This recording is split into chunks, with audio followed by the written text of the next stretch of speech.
Morro do Pai Inácio. O gigante de pedra chama a atenção. Sua imponência atrai turistas, alimenta lendas e proporciona uma visão espetacular da Chapada Diamantina. Mas, e se eu te dissesse que há apenas 5 minutos do cartão postal mais famoso da região se esconde um pequeno lugarejo cheio de histórias curiosas, engraçadas e inspiradoras? Eu tô falando de Campos de São João. No vídeo de hoje eu te convido para mergulhar pelo passado desse povoado tão charmoso e conhecer seus segredos. Comigo você vai descobrir que esse pedacinho da Chapada foi mais importante para o desenvolvimento do nosso território do que você imagina.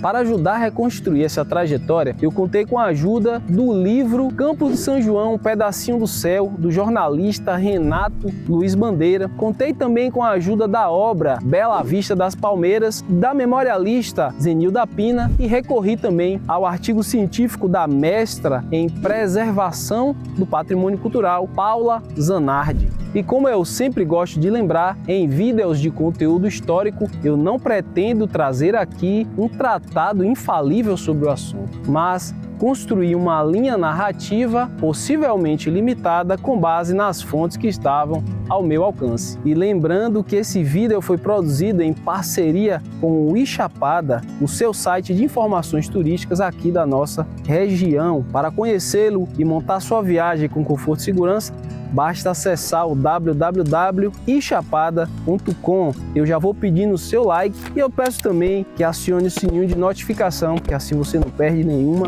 novidade. Salve, salve, meu querido chapadeiro! Eu sou o Lucas da Chapada e você está no nosso canal.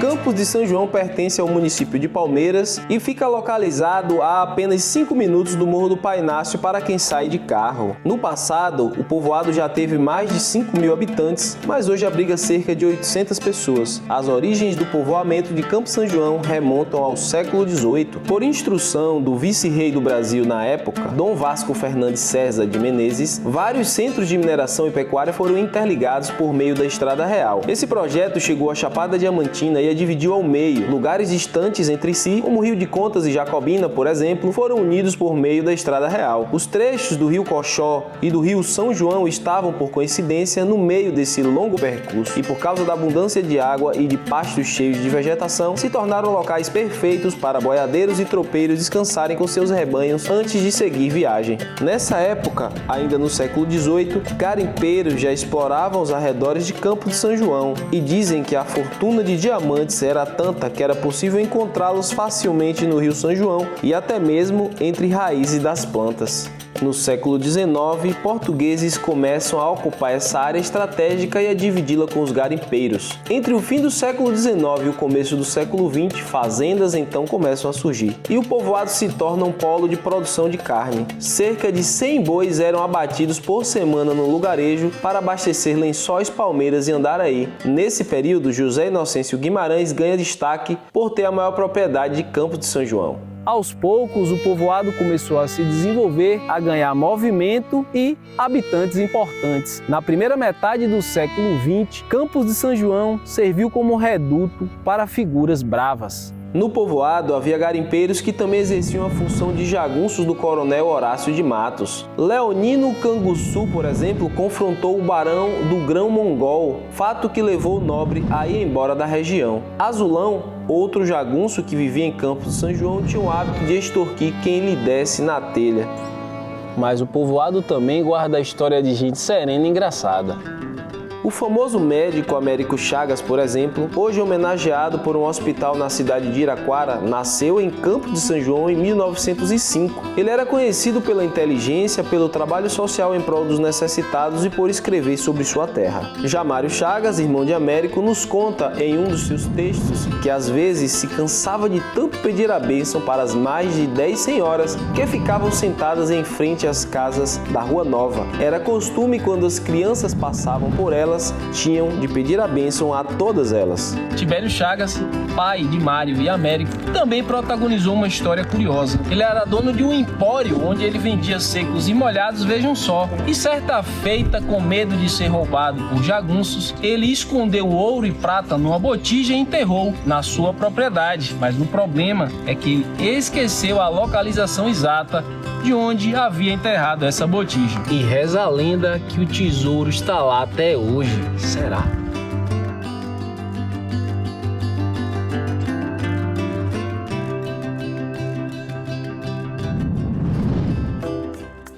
Corre pelo povoado a história de que a igreja dedicada ao padroeiro São João Batista foi construída por iniciativa de uma moça chamada Davina Cabogás. Como faltavam recursos para a obra, a jovem teve um plano genial. Ergueu um cômodo robusto de varas e passou a utilizá-lo como cadeia. Ela se autodenominava delegada e passou a prender tropeiros inexperientes que passavam pela localidade. Também lhes cobrava fiança alegando ser por uma boa causa. Foi com esse dinheiro que ela pôde erguer a capela entre os anos de 1914 e 1918.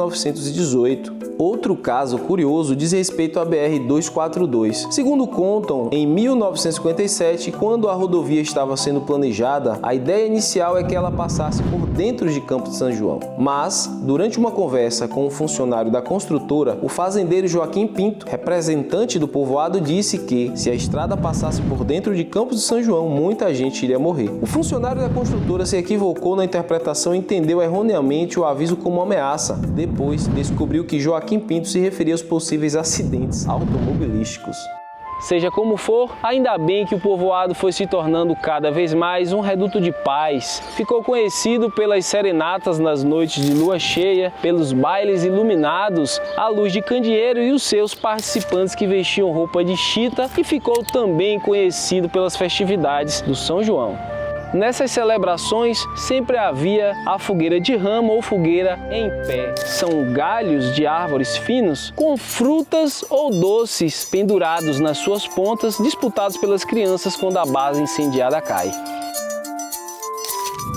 Por falar em doce, eu não poderia deixar de falar de outra coisa extraordinária que Campos do São João nos oferece: o tradicional e artesanal doce Dafra. São 3 gerações produzindo essa iguaria tão simples, mas tão saborosa que encanta o paladar dos visitantes. E como eu sempre costumo falar, se a Chapada Diamantina tivesse textura e sabor, com certeza ela seria um pedaço desse doce aqui, doce Dafra.